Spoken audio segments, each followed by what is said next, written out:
Jokowi bisa dipenjara 1000 tahun jika Tom Lembong dipenjara. Itu pernyataan Said Didu. Sepertinya nih teman-teman, Said Didu ini perlu ditegaskan, perlu diperjelas apa itu amnesti yang diberikan kepada Hasto dan apa itu abolisi yang diberikan kepada Tom Lembong. Biar dia tidak salah kaprah teman-teman. Ini dia videonya, mari kita tonton bersama. Kenapa kita menduga ini pasti pesanan karena belum ada bukti, tahu-tahu sudah ditangkap. Nah, berubah gitu, Anda berubah logika Anda begitu ya? Ya. Kemudian dianggap melanggar hukum. Hakim menyatakan melanggar hukumnya karena BUMN yang ditunjuk adalah bekerja sama dengan swasta. Nah, ini perlu saya uraikan agak panjang dikit supaya pihak Jokowi juga merasa berterima kasih karena dengan keputusan abolisi ini begini kejadiannya. Tidak ada larangan hukum apapun BUMN bekerja sama dengan swasta, tidak ada. Oke? Kalau hakim ini menjadikan ini sebagai alasan melanggar hukum, maka semua orang bisa masuk penjara. Dan saya katakan kalau ini menjadi jurisprudensi bahaya hukum, maka saya bilang mungkin Jokowi akan dihukum 1000 tahun. Waduh. Dihukum 1000 tahun ya, karena akumulasi kesalahan seperti Tom Lembong, menguntungkan pihak lain. Menguntungkan pihak lain bekerja sama dengan swasta. Jadi beruntunglah sebenarnya. Ya.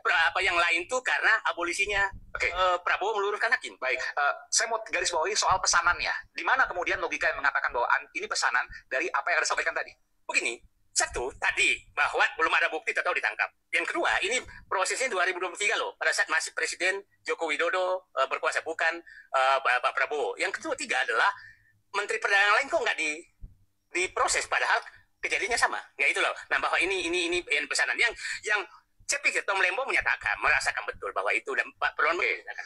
Lalu kemudian tersebut, ini pernyataan daripada Said Didu. Mengatakan soal kasus Tom Lembong adalah pesanan dan mengarahnya adalah ke Pak Jokowi, menuding Pak Jokowi lagi di balik ini semua dan mengatakan beruntung keputusan Presiden Prabowo yang memberikan abolisi kepada Tom Lembong. Bayangkan katanya, jika tidak dibebaskan oleh Presiden Prabowo Tom Lembong ini, maka Jokowi bisa dipenjara 1000 tahun. Waduh. Said Didu sepertinya tidak mengetahui apa itu amnesti, apa itu abolisi, hak prerogatif Presiden Prabowo yang sedang diberikan kepada dua orang ini yang sedang disoroti oleh masyarakat sekarang ini. Mari kita tonton teman-teman lanjutannya. Kemarin ada abolisi dan ada amnesti, apalagi terkait dengan Pak Hasto ini, ya. Bagi saya, ya memang itu adalah putusan presiden ya. Tetapi setidaknya saya masih agak lega ketika putusannya adalah amnesti, ya.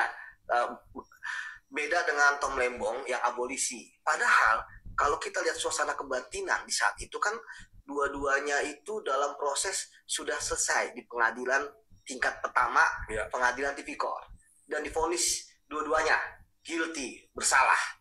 Nah, tapi kenapa dua-duanya berbeda? Nah, saya tentu akan menyoroti tadi sampaikan kalau misalnya Pak Hasto, ya, amnesti itu kan kalau kita lihat dari bahasanya kan dari kata amnesia, lupa, gitu kan.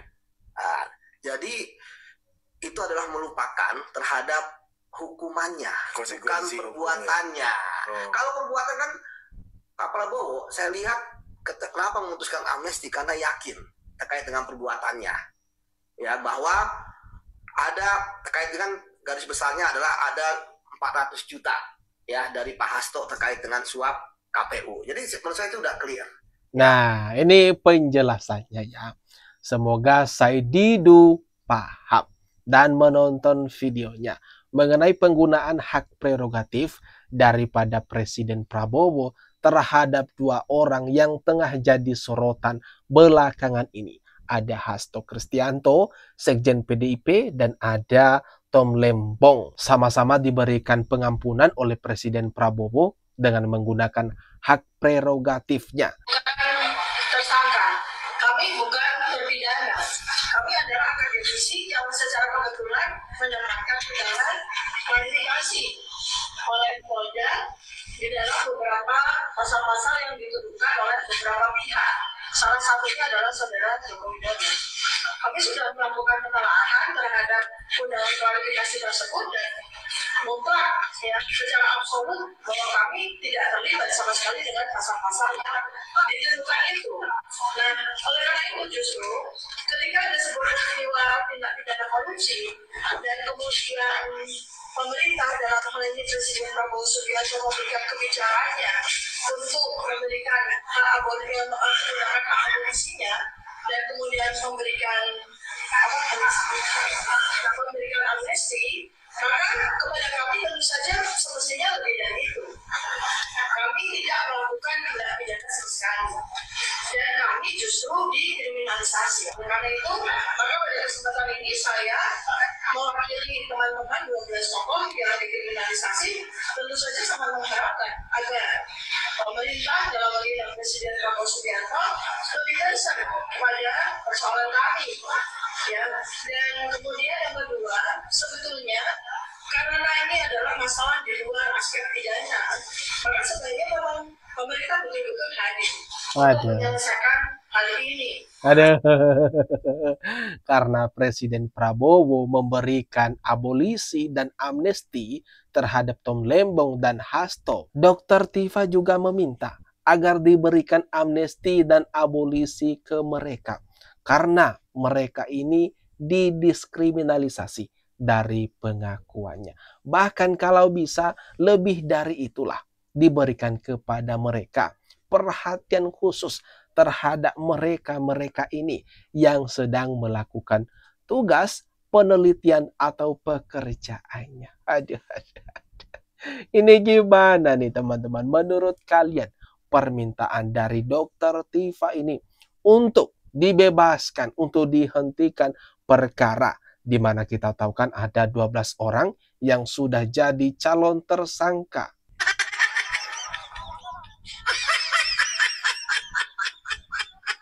Salah satu yang menjadi sorotan nih teman-teman. Coba tangan Mas Anies Baswedan yang mencoba tadi merebut amplop.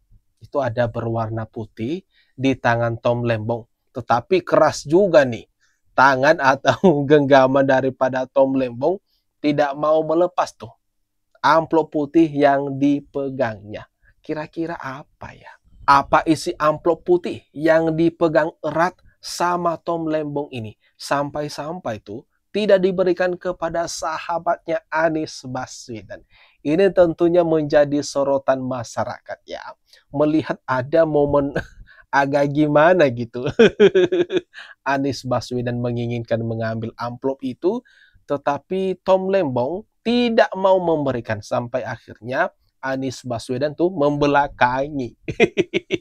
Ini ada apa nih teman-teman? Ini Jokowi sampai baper kan. Nggak pernah dia bawa perasaan politik. Dan perasaan politik itu biasa saja. Dia 10 tahun dikritik secara keras itu biasa saja menghadapinya.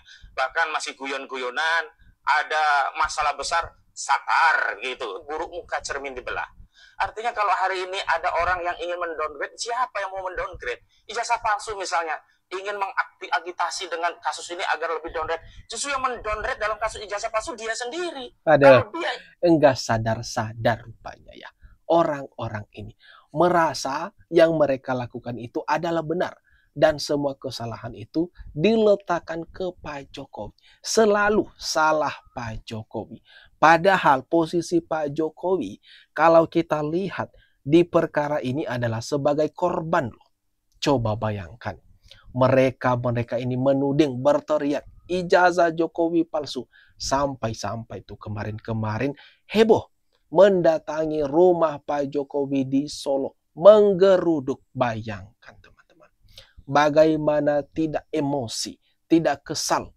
Pak Jokowi wajar membawa kasus ini ke jalur hukum. Ya gegara kalian. Tetapi sekarang mencoba memutarbalikan fakta. Seolah-olah lagi salah Pak Jokowi. Kata Ahmad Khozinuddin, kemarin-kemarin Pak Jokowi itu baik kok. Enggak bawa perasaan. Tapi kenapa tiba-tiba sekarang? Iya makanya. Kesabaran Pak Jokowi sudah habis dengan kelakuan-kelakuan kalian. Menaikkan marwahnya sebagai seorang negarawan, punya jiwa kesatria, ingin menyelamatkan anak bangsa dari perseteruan akibat ijazah palsu, tunjukkan ijazahnya. Dan tidak ada loh pelanggaran hukum di negeri ini untuk menunjukkan ijazah asli kalau dia punya sikap negarawan dan ingin membangun reputasi bahwa dia memang seorang negarawan. Nah, ketika Aduh, ini memaksa Pak Jokowi untuk menunjukkan ijazahnya. Sampai mengatakan tidak ada aturan loh yang melarang untuk menunjukkan ijazahnya. Kebalik narasinya. Seharusnya gini, nggak ada aturan yang mengatur bahwa boleh memaksa orang lain untuk menunjukkan ijazahnya. Itu yang benar. Nggak ada aturannya itu. Di mana coba? Makanya Pak Jokowi sudah ini keras juga dia. Ngapain ngatur-ngatur saya buat nunjukin ijazahnya? Ijazah saya ngapain, terserah saya dong kalau mau nunjukin atau enggak. Dan benar Pak Jokowi memutuskan untuk membawa kasus ini ke jalur hukum, dan di sanalah nanti kalian akan melihat wujud daripada ijazah asli Bapak Joko Widodo. Nah, gimana teman-teman? Menurut kalian, terlebih ini soal abolisi, soal amnesti, hak prerogatif Presiden Prabowo yang digunakannya kepada orang-orang seperti Tom Lembong dan Hasto, kemudian mengenai ijazah Pak Jokowi yang terus masih dipermasalahkan oleh kubu Roy Suryo CS. Tanggapannya jangan lupa di kolom komentar yang ada di bawah ini.